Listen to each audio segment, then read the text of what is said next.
You are not going to believe what I'm about to tell you. 3 days ago, I was standing right here, watching a 30-ton excavator demolishing my $15 million house. When suddenly, armed soldiers from the United States military emerged from the rubble with rifles pointed at the neighborhood association board members.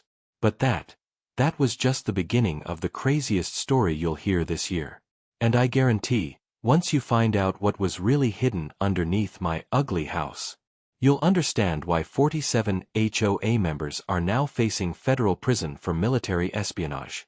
Before I tell you what happened, you need to understand the context of this madness.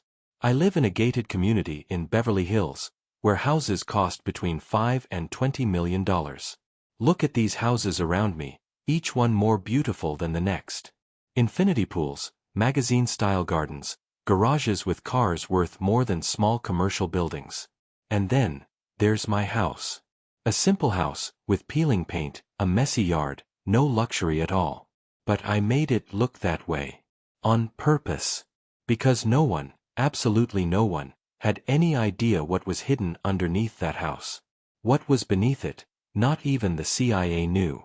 And if you're enjoying this insane story, hit that like button, because what comes next will blow your mind. Now let me introduce you to the villain of this story. Margaret Wilson, HOA president for the past 8 years. A woman who thinks she owns the world. Margaret had an unhealthy obsession with appearances. She fined neighbors for everything. Grass 2 centimeters too tall? Fine. Car with a speck of dirt? Fine. But in March of this year, she crossed every line. An official letter arrived at my house with the following message. Mr. Charles Henderson, your property is devaluing our neighborhood by approximately 40%.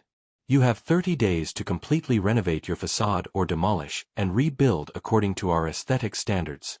Otherwise, we will apply a daily fine of $50,000 and take legal action for forced removal.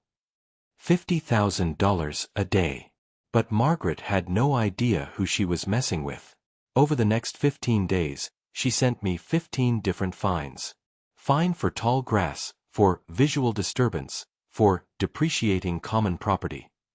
In total, $2.3 million in fines. $2.3 million, because of how my house looked. But Margaret didn't stop there.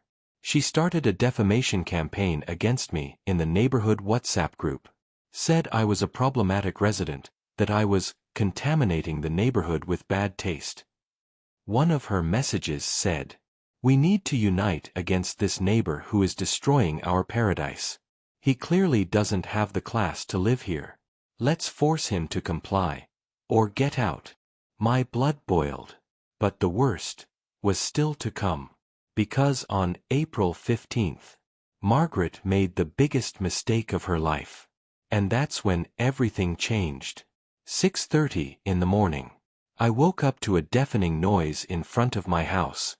A giant excavator was entering my property. No court order. Nothing.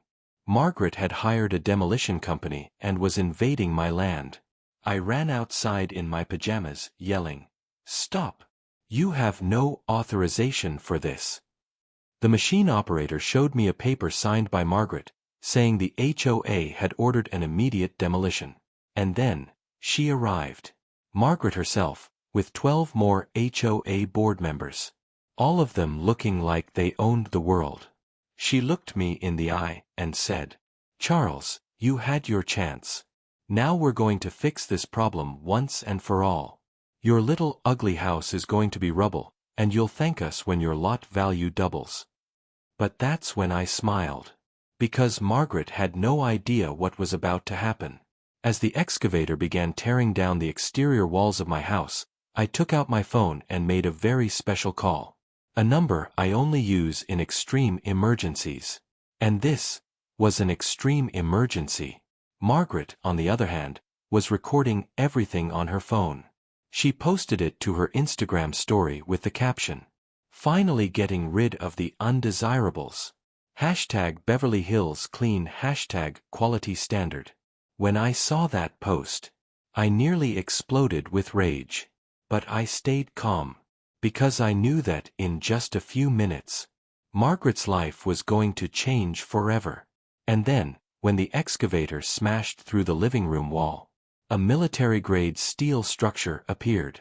The operator stopped the machine in confusion, because instead of bricks and concrete, he found steel plates 6 inches thick. This wasn't normal construction. It was military-grade engineering. Top level. Margaret began to panic.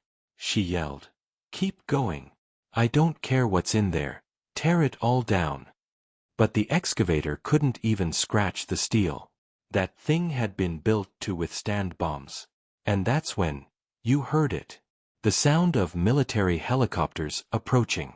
3 Black Hawk helicopters from the U.S. Army surrounded the property in under 2 minutes. 24 armed soldiers rappelled down, holding M4 rifles, wearing bulletproof vests, full tactical gear. And Margaret's face at that moment? Unforgettable. "But you still don't know who I really am. My full name is Colonel Charles Henderson Montenegro, retired from the United States military after 30 years of service. I served in classified missions in Afghanistan, fought international cartels, and participated in national security operations you'll never hear about." And that ugly house Margaret tried to demolish? It was the camouflaged entrance to my personal operations base. Underneath it lies an 8,600-square-foot military bunker, with direct communication to Washington, D.C., a tactical weapons arsenal, and a national security monitoring center. When the lieutenant colonel leading the operation saw me, he saluted and shouted, "Colonel Montenegro! Sir, we received your emergency signal. Has there been an invasion of a classified military zone?" And in that moment, Margaret realized the full weight of what she had done. She had ordered the invasion and destruction of an active military installation. Her face was sheer terror. But it didn't stop there. When she realized she was doomed, Margaret tried to run. But you don't run from 24 U.S. military soldiers. In less than 10 seconds, she was handcuffed, charged with invasion of a military area, espionage, destruction of federal property, and conspiracy against national security. And the 12 HOA members with her? Handcuffed too. Even the poor excavator operator was detained for questioning. As Margaret was being put into the military van, she looked at me and screamed, "This isn't fair. I didn't know. You should have warned me." And I replied, "Margaret, next time you want to demolish someone's house, maybe ask what's underneath it first." 3 weeks later, Margaret and the HOA members went on trial in military court. And military court does not play around. The case hit national headlines with the title, "HOA Invades Camouflaged Military Base in Beverly Hills." Margaret was fined $47 million for damages to national security, plus sentenced to 15 years in prison. And the most satisfying part, the Homeowners Association was officially dissolved by the federal government as an organization posing a threat to national security. My house was rebuilt by the military itself, with even higher security protocols. From the outside, it still looks like a plain, simple house. But inside, it's a fortress. And now, every neighbor greets me with maximum respect. Some even call me Colonel and salute when they pass by. This story taught me 3 important lessons. First, never judge a book by its cover. That ugly house held more military tech than many official bases. Second, respect your neighbors. You never know who's living next to you.